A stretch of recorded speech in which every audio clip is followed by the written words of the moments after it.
अस्सलामु अलैकुम मेरे दोस्तों, आज का हमारा वाक़या हज़रत आदम अलैहिस्सलाम के दो बेटों के बारे में है, जिनका नाम हाबिल और काबिल है।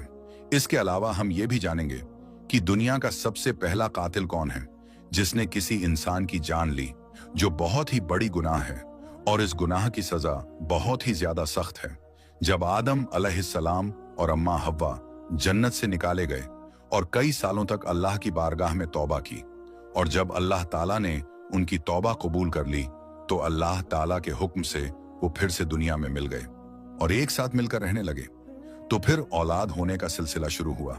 हजरत हव्वा को जब जब हमल होता तो दो जुड़वा बच्चे यानी एक बेटा और एक बेटी ही पैदा होती। पहले काबिल और उनकी बहन अकलीमा पैदा हुई, तो फिर हाबिल और उनकी बहन यहूदा पैदा हुई। उस वक्त अल्लाह ताला के हुक्म से हजरत आदम अलैहिस्सलाम ने जो शरीयत बनाई थी, उसके तहत एक पेट की लड़की से दूसरे पेट के लड़के की शादी कर दी जाती थी।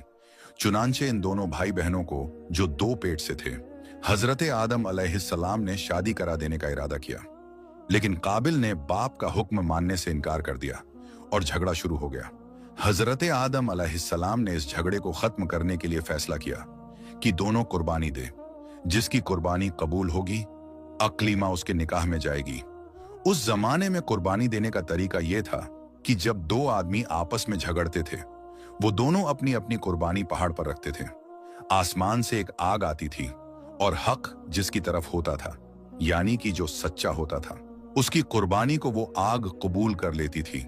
जब दोनों भाई यानी हाबिल और काबिल इस फैसले पर राजी हो गए, तो हाबिल ने एक मोटा सा मेंढा अपने गले में से जुदा किया और काबिल एक टोकरा गेहूं का ले जाकर रखाए। खुदा की कुदरत से एक आग आसमान से आई। काबिल की कुर्बानी पर उसने कोई तवज्जो न दी, जबकि हाबिल की कुर्बानी की तरफ गई और उसे कबूल कर लिया। हाबिल की कुर्बानी का कबूल होना ही था कि काबिल के मन में दुश्मनी और गुस्सा बढ़ गया। उसने हाबिल को धमकी दी कि मैं तुझे जान से मार दूंगा। तो हाबिल ने कहा, इसमें मेरी क्या गलती है? मैं तो हक पर हूं, मैं तो सच्चा हूं। अल्लाह ताला के हुक्म से मेरी ही कुर्बानी कबूल हुई है, तुम्हारी नहीं। फिर अगर तू मुझ पर हाथ उठाएगा तो भी मैं कुछ कहने वाला नहीं।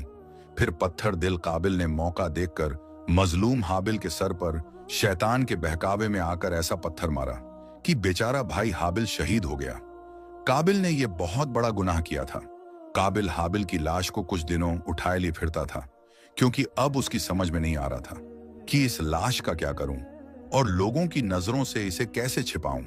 एक दिन अल्लाह ताला का हुक्म ऐसा हुआ कि परेशान हाल काबिल की नजरों के सामने दो कौवे आकर लड़ने लगे। यहां तक कि एक कौवे ने दूसरे कौवे को मार डाला। मारने के बाद अपने पंजों से जमीन खोदी और मरे हुए कौवे को उसमें गाड़कर पंजों से मिट्टी बराबर कर दी। काबिल अपनी आंखों से यह मंजर देख रहा था। वो सोचने लगा, मैं शायद कौवे से भी गया गुजरा हूं कि अपने भाई की लाश को कंधे पर लिए लिए फिरता हूं और उसे छिपा नहीं पाता हूं। फिर उसने जमीन खोदी और अपने भाई की लाश को गाड़ दिया। काबिल के इस जुर्म का हाल हजरत आदम अलैहिस्सलाम को मालूम हुआ। अल्लाह के हुक्म से उन्होंने सजा सुनाई कि काबिल को भाई का खून बहाने के जुर्म में फांसी दे दी जाए। तो काबिल डर की वजह से यमन की तरफ भाग गया। वहां जाकर उसने एक अल्लाह की इबादत करने के बजाय आग की पूजा शुरू कर दी, यानी जो अंगार की पूजा करते हैं। तो काबिल ऐसे ही अंगार की पूजा करना शुरू कर दिया। हजरत आदम अलैहिस्सलाम हमेशा काबा शरीफ हज के लिए जाया करते थे। एक बार अराफात पहाड़ पर सोए। अल्लाह ताला ने उनकी पीठ से तमाम औलाद को, जो कयामत तक पैदा होगी, उनमें से भलों को यानी अच्छे लोगों को सीधी तरफ और बुरे लोगों को उल्टी तरफ यानी बाईं तरफ डाल दिया। उन सबको हुक्म इलाही हुआ, क्या मैं तुम्हारा रब नहीं हूं? सबने कहा, हां, तू ही हमारा रब है। अल्लाह ताला ने उनके इस इकरार पर फरिश्तों की गवाही लिखी और इसे हजरे अस्वद में अमानत रखी। इसीलिए हजरत अली रदियल्लाहु ताला अन्हु से रिवायत है कि जो कोई हज करेगा तो हजरे अस्वद उसकी गवाही देगा। जब हजरत आदम अलैहिस्सलाम की औलाद धीरे धीरे बढ़ती गई तो अल्लाह के बारगाह में अर्ज किया, ए अल्लाह, ये बढ़ती मखलूक दुनिया में कहां समाएगी? तो अल्लाह ताला की तरफ से इरशाद हुआ, ये ठीक है कि दुनिया में नहीं समाएगी, इसलिए मैं अपनी कुदरत से कुछ ही को जमीन पर रखूंगा। बहुत से तो मरने के बाद जमीन में दफन हो जाएंगे कुछ को बापों की पीठ में रखूंगा और कुछ को माओं के पेट में जगा दूंगा। हदीस में आया है कि अपनी नस्ल में से एक जवान पर जो सीधे हाथ पर था, जब हजरत आदम अलैहिस्सलाम की नजर पड़ी तो देखा कि वो तो है जो बहुत ही खूबसूरत है, लेकिन रोता चला जा रहा था। हजरत आदम अलैहिस्सलाम ने जिब्राइल अलैहिस्सलाम से पूछा, ये कौन है? तो हजरत जिब्राइल अलैहिस्सलाम ने कहा कि ये एक जवान है जो तुम्हारी औलाद में से है। इसका नाम दाऊद है जो पैगंबर है और अल्लाह के यहाँ जो बेहद मकबूल है। उनका रोना सिर्फ चूक की वजह से है जो उनसे होने वाली है। हजरत आदम अलैहिस्सलाम ने फिर पूछा, उसकी उम्र कितनी है? तो हजरत जिब्राइल अलैहिस्सलाम ने कहा कि उनकी उम्र 60 साल की है।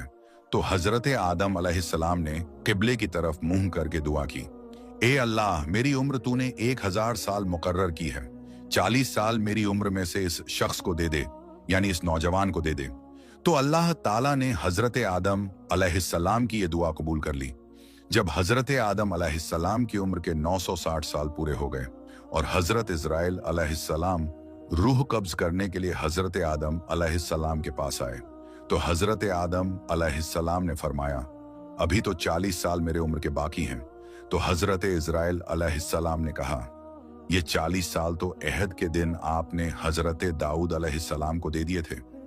हजरत आदम अलैहिस्सलाम को यह बात याद नहीं रही थी।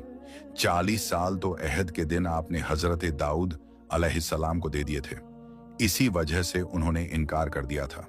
ये अलग बात है कि बाद में अल्लाह ताला ने उनकी उम्र पूरी कर दी।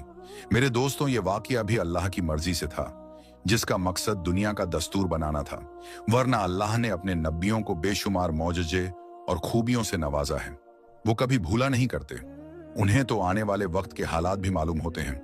हजरत आदम अलैहिस्सलाम के इकरार ना करने का मकसद सिर्फ ये था कि आने वाले वक्त में दुनिया के लोग लेन देन और मामलों में गवाहों के साथ लिखा पढ़ी का भी दस्तूर बन जाए, ताकि कोई अपने लिखे से इनकार ना कर सके। जब हजरत आदम अलैहिस्सलाम बहुत ज्यादा बीमार हुए, तब उनको जन्नत के मेवों की बड़ी ख्वाहिश हुई। उन्होंने अपनी औलाद से जन्नत के मेवे के लिए कहा। तो जब उनकी औलाद बाहर निकली तो उन्होंने देखा कि हजरत जिब्राइल अलैहिस्सलाम और कई फरिश्ते जन्नत से कफन और खुशबू साथ में लिए आ रहे हैं। तो हजरत आदम अलैहिस्सलाम के बेटों ने, यानी हजरत आदम अलैहिस्सलाम की औलाद ने, हजरत आदम अलैहिस्सलाम की ख्वाहिश का जिक्र उन फरिश्तों से और हजरत जिब्राइल अलैहिस्सलाम से किया। तो हजरत जिब्राइल अलैहिस्सलाम ने फरमाया कि हम इसीलिए आए हैं कि उनकी ख्वाहिश पूरी की जाए। इसके बाद हजरत आदम अलैहिस्सलाम ने हजरत हव्वा और लड़कों से फरमाया कि तुम सब यहां से जाओ और मुझे अब फरिश्तों पर छोड़ दो। चुनांचे उन सब के जाने के बाद मलकुल मौत यानी मौत के फरिश्ते रूह कब्ज करने लगे। हजरत आदम अलैहिस्सलाम अल्लाह की याद में लगे रहे और फरिश्तों ने हजरत आदम अलैहिस्सलाम की रूह मुबारक को कब्ज कर लिया। हजरत आदम अलैहिस्सलाम को नहलाने और कफन पहनाने के बाद हजरत जिब्राइल अलैहिस्सलाम के मुताबिक हजरत शीश अलैहिस्सलाम ने जनाजे की नमाज पढ़ी और हजरत आदम अलैहिस्सलाम को दफन कर दिया गया। जनाजे की नमाज की रस्म कयामत तक के लिए उसी वक्त से तय कर दी गई जब हजरत आदम अलैहिस्सलाम हाबिल के गम में चूर रहते थे। अल्लाह ताला ने हजरत जिब्राइल अलैहिस्सलाम को तसल्ली देने के लिए भेजा और हजरत जिब्राइल अलैहिस्सलाम ने हजरत आदम अलैहिस्सलाम से कहा, अल्लाह ताला तुम्हें एक बड़ा ही होनहार और लायक बेटा देगा। इसी बेटे की नस्ल से मोहम्मद रसूल अल्लाह सल्लल्लाहु ताला अलैहि वसल्लम पैदा होंगे, जो आदम की पूरी औलाद के सरदार होंगे। चुनांचे हाबिल के मरने के 5 साल बाद हजरत शीश अलैहिस्सलाम पैदा हुए। वो खूबसूरती में और अच्छी आदतों में बाप से बिल्कुल मिलते जुलते थे, इसीलिए हजरत आदम अलैहिस्सलाम भी उनसे बहुत मोहब्बत रखते थे। हजरत आदम अलैहिस्सलाम ने मरने से पहले उनको अपना वली अहद बना लिया था और उन्हें वसीयत की थी कि जब हजरत नूह के जमाने में तूफान आए और तू उस जमाने को पाए तो मेरी हड्डियों को नाव में रख देना ताकि डूबने ना पाए। अगर तू वो जमाना ना पाए तो अपनी औलाद को यही वसीयत कर देना। हजरत शीश अलैहिस्सलाम हजरत आदम अलैहिस्सलाम की जुबान से अक्सर जन्नत के हालात पूछा करते थे और हुक्म इलाही और आसमानी किताबों का मजमून भी मालूम किया करते थे। हजरत आदम अलैहिस्सलाम ही के जमाने में उन्होंने दुनिया की लज्जतें छोड़ दी थी और अलग थलग अल्लाह की याद और उसकी इताअत में लगे रहते थे।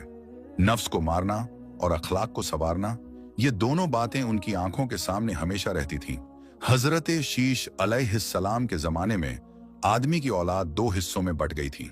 एक गिरोह था जो हजरत शीश अलैहिस्सलाम के कहे पर चलता था, दूसरे जो थे वो काबिल की औलाद की ताबेदारी में लगे हुए थे। इस तरह हजरत शीश अलैहिस्सलाम की नसीहत मानकर कुछ तो सीधा रास्ता पा गए और कुछ लोग उसी तरह नाफरमानी में लगे रहे। जब वो 12 साल के हो गए तो रूह बदन मुबारक से निकलकर अर्श पर पहुंच गई। हजरत शीश अलैहिस्सलाम की कुछ बेहतरीन नसीहतें कुछ इस तरह हैं जो हम आपको आगे बताएंगे। हजरत शीश अलैहिस्सलाम की नसीहत ये है कि सच्चा मोमिन वो है जो खुदा को पहचानता हो, भले बुरे में फर्क करता हो, वक्त के नेक बादशाह का हुक्म पूरा करता हो, माँ बाप का हक पहचानता हो और उनकी खिदमत करता हो, रिश्ते नाते के ताल्लुक को जोड़ता हो, अपनों से नेकी और मोहब्बत से पेश आता हो, गुस्से में हद से ज्यादा ना बढ़ता हो, मोहताजों और मिस्कीनों को सदा देता हो, उन पर कुछ दया करता हो, गुनाहों से बचता हो, मुसीबतों में सब्र करता हो और अल्लाह की नेमत पाकर उसका शुक्र अदा करता हो। तो ये थे हजरत शीश अलैहिस्सलाम की कुछ नसीहतें। और आज का वाकया था हजरत आदम अलैहिस्सलाम के बेटे हाबिल और काबिल का। अस्सलामु अलैकुम, अल्लाह हाफिज।